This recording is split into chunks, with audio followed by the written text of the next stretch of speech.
Hello and welcome to you all to Our Africa. My name is Matapelo Moloya and this is a show that aims to unite and celebrate all Africans under the sun. In today's episode, we take a closer look at entrepreneurship in this continent and how hard it is to make it, the challenges faced and some of the secrets to success.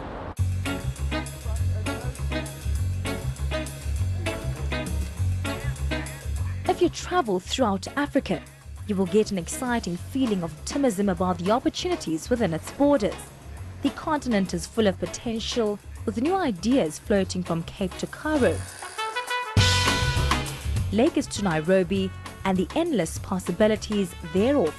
For many years, this continent has been a target for the global community, with many of its resources extracted from it, only to return as finished products that in turn get sold to our people. Education and access to information has since allowed the African child to think differently and be innovative in making money and reinvesting in the continent. But the odds are still against many of our entrepreneurs who most of the times cannot get access to funding, let alone get support from within. Right here at Massive Metro. Even though entrepreneurship is a high mountain for most to climb, there are those who've managed to establish themselves as forces to be reckoned with. Yeah, so I was born in Zambia. My mother's Malawian, my father's Zambian. So I spent all of 6 months in Lusaka when I was born. From there, my parents moved to Glasgow. My dad was a student at the time, and he went to do his master's in Scotland. So I spent a few years in Scotland. From Scotland, we moved to Botswana. And Botswana was kind of there for my formative years. And then around about 95, we moved to South Africa, and we've been here since. So yeah, I've been in a few different places, but my entrepreneurship journey started very early. I note in my book, kind of when I was at primary school, I had a very kind of insatiable curiosity about the world around me, and my first business was actually selling ice lollies to my friends who were walking home from school, because I realized that as they walked home, as the sun was beating down on them, you know, some of them had 10, 20 kilometers to walk, so I started selling them ice lollies to sustain them as they walked. I think I always attribute it to my mother. You know, the entrepreneurial side came from my mom. My mom has always been somebody who was entrepreneurial. My mom had a hair salon, and my mom and pops had a spaza shop called Lajeng, and you know, they gave me the responsibility of running the spaza shop at the age of 12. And I guess while I was around that, I was given duties and responsibilities to help out. Actually, I did not have a choice. And at the time, I didn't understand. I mean, I thought my parents were very strict. You know, I thought they were too strict. Next out, so my folks just wanted me to work at the spaza all the time. I must always be at the salon. I must be helping out while other kids are playing. I just want to be with other kids and be with my boys and just play. But I was so consumed with having to help my parents until little did I know that, you know, the entrepreneurial side of me was being born, and it was being nurtured from an early age. I don't think also my parents did it intentionally. Maybe they did, but they haven't told me. But yeah, something says they sort of knew what they were doing. Only now I understand, and I thank them for that. I mean, as an elder right now, I can never go broke. I can never go hungry. When I don't have cash, I always find ways to come up with something and, you know, and sell it and make a bit of cash. And that's where my entrepreneurial flair comes from, you know. Those who grow up within the entrepreneurial environment find it difficult to work within the restrictions or a corporate job, and thus they stick with the world of business throughout their lives. So I mean, this is the second time I've been back in business. The first business I started was because I realized that I didn't necessarily want to be employed by anybody, but I was quite young when I started it. I left WITS, and at WITS in my final year we started my first business. And what prompted that at the time is that I saw a gap in the market. I was involved with the Youth Advertising Board of South Africa, and as a result I was close to a lot of research that was happening around young people, their consumer habits, etc., etc. So I saw a gap. I knew I didn't want to be employed by anybody, so I tried it out, and that business ran for about 7 years, which was the first one I started, and then ended up going into a slightly bigger business. I did a merger with the Brand Leadership Group, which is a different kind of entrepreneurship, different culture, different a number of things. So that was the second business that I was involved in. And then from there, I actually went to work for Nedbank as the group head of digital marketing. It was a little bit of an experiment for myself because I wanted to see what corporate was like. Up until that point, I never had a job, so I wanted to see what corporate was like, and then from there I was very fortunate to have been asked to start the office here in South Africa, the Facebook Africa office, and I spent 2.5 years doing that. So I've kind of come full circle. I left Facebook in January this year, and I've gone back into entrepreneurship, which is my first love. The journey as an entrepreneur is not an easy one. It's quite a tough one. It's you're gonna have a lot of doors shut in your face. You're gonna have a lot of rejection.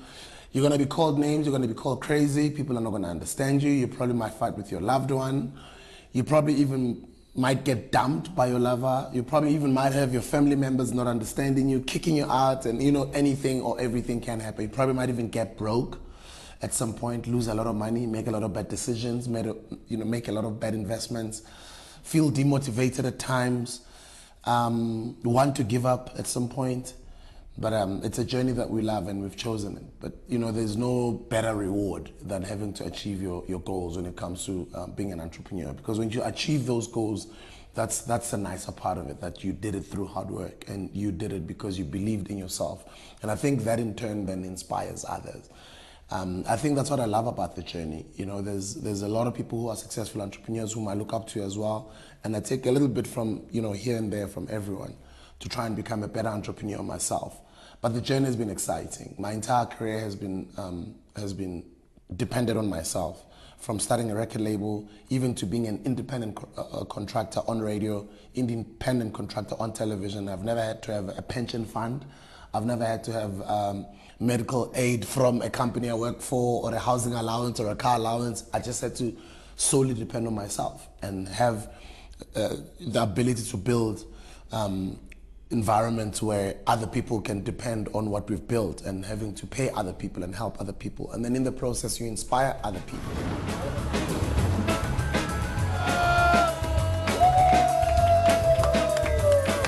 Welcome! Well, there may be socio-economic challenges that one might have to overcome before they actually make it. But this doesn't mean that the spirit of entrepreneurship is dead in Africa. In fact, it burns even brighter. Within our borders, countries like Uganda, Cameroon, Angola and Botswana are listed as some of the top for entrepreneurship. In fact, according to experts, there lies an untapped potential to drive Africa into its next developmental stage. However, most of our entrepreneurs are met with socio-economic challenges.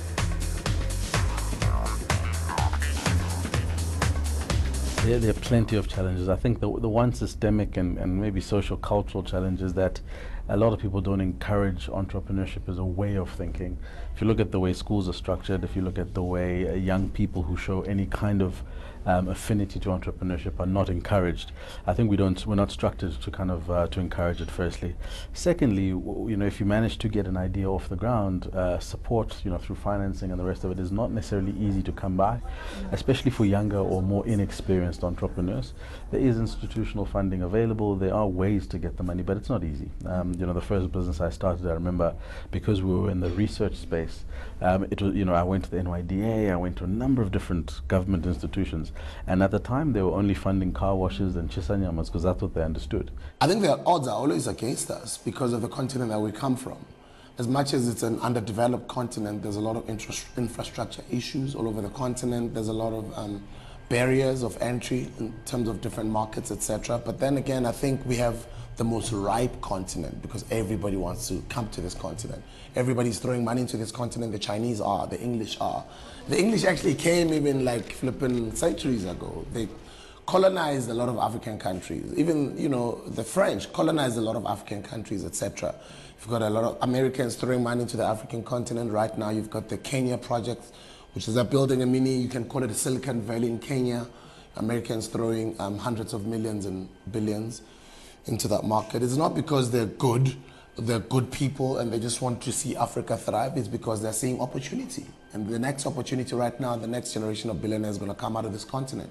It's because there's opportunities in construction, there's opportunities in fiber, technology, IT, etc. There's opportunities in educating the African child.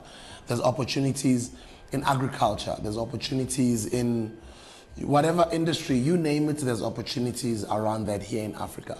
But people who see those opportunities are people who think long-term and people who are entrepreneurial. You and I, with the naked eye, you see Africa as a dead continent, it's underdeveloped. Hey, we've got these, such and such problems, corruption problems with our different governments, etc. It has been tough. It hasn't been easy, to come up as an entrepreneur in my own country, South Africa, which is also one of the better developed countries, better than a whole lot of other African countries. But still, even here at home, because of the background where we come from as black people, there's a lot of barriers to entry. The biggest problem for most people who want to start up a business is access to capital to be able to fund their great ideas. More Fire energy drink, trying to get into the retail space, trying to get into those fridges and those shelves. I don't have money to go buy my own fridges, and it's a barrier for me because when I try and get into some places, they're going to tell you, okay, it's fine, we'll give you an opportunity to come in, but do you have fridges? And they know that I don't have fridges, right? So I'm not going to get into those platforms because I don't have fridges. And to buy fridges, the cheapest fridge you're going to buy is what, like 3, 4, 5, 6 grand? And you're going to have to make 10,000 of those. How many millions do you need to make fridges alone? I haven't even spoken about other things. So a lot of entrepreneurs have to go through that, like capital injection into their businesses and just getting support, including government support. I think as much as our government is supporting entrepreneurs, they're not supporting us enough. If you've got projects like More Fire that are not being supported by the government, we have to independently fight on our own, then the message says to young people, be an entrepreneur, but know that you're on your own. And it shouldn't be like that, And I love the fact that government is supporting other entrepreneurs, but I'd love to see them supporting more and showing or walking the talk by even inculcating a culture of entrepreneurship in our high schools. As the saying goes, where there is a will, there is a way. So despite each challenges, there are those who find ways to succeed. Well, in my first business, it was literally just saving and creating multiple streams of income. So yes, my business was a core focus, but I started using my talents in terms of what I was good at to make supplementary income so that I was never over-reliant on the business. As I've come now kind of into my second wind, it's been a lot more about planning. So while I was still employed at Facebook and at Nedbank, I always knew that I was going to become an entrepreneur again. So I'd been planning for a long time, and whether that means saving money in the bank, whether it means socializing your partner, your wife, or the person that you're with, there's a lot of planning that goes into it. And then last but not least is make sure that you are as light as possible. When I say light, things like debit orders, things like those those short-term commitments which you can get rid of. I always advise get rid of those because those end up becoming really irritating and challenging when you don't have cash flow. So I think just basic good management principles, have a budget in place and be able to hold yourself accountable, and share it with people that can hold you accountable also helps in the journey. Most people give up when they fail as they consider failure as not an option, but many of the well-known innovators understand that falling is but a part of the process. The record company did well, made history in this country, entertained a lot of people. But I think the one thing that I did differently in running the record company was we were building our artists as brands, not just focusing on wanting to make hit music. And when you build them to become brands, you've empowered them for life because they can sell anything else in future. You see a lot of people that have come up through the industry who are well-known names who are doing other things now because, they became brands. And that's exactly what we did. And that's what I did with the brand DJ Sbu. Me being Spusiso representing the brand DJ Sbu, with my partner TK, we understood that DJ Sbu is a brand and it stands for something. And we need to build it, get to a level where it can build other brands. That's why then the DJ Sbu brand built Leadership 2020, which was one of my conferencing leadership / entrepreneurship incubator companies. The DJ Sbu brand built an education foundation, SLEF. The DJ Sbu brand built More Fire. That's what I'm currently building. The DJ Sbu brand is building other careers as well and making other people a success. And right now, this radio station comes from the DJ Sbu brand because people are plugged into the brand and the brand can always expose to people to newer projects that one is busy on, and people then in turn end up supporting those projects. So it's very important to always look at yourself as a brand and look at the long-term vision or goal of what you're doing so you can be able to dream bigger and understand that when you're going to face obstacles along the way, you've got a bigger vision to want to achieve. So that's how my journey has been. One of ups and downs, of falling, of making mistakes, losing money, making a lot of money, making dumb mistakes like buying sports cars non-stop and living a flashy lifestyle instead of investing the money back into the business. Although now as an elder, you know, in my 30s, I'm more mature, I'm more wise, I'm more smarter. And with all of that, so far it is time to take a very short break. When we do return though, we chat to a Ugandan refugee who's managed to make it big and even wrote a book about it. Do stay tuned for more.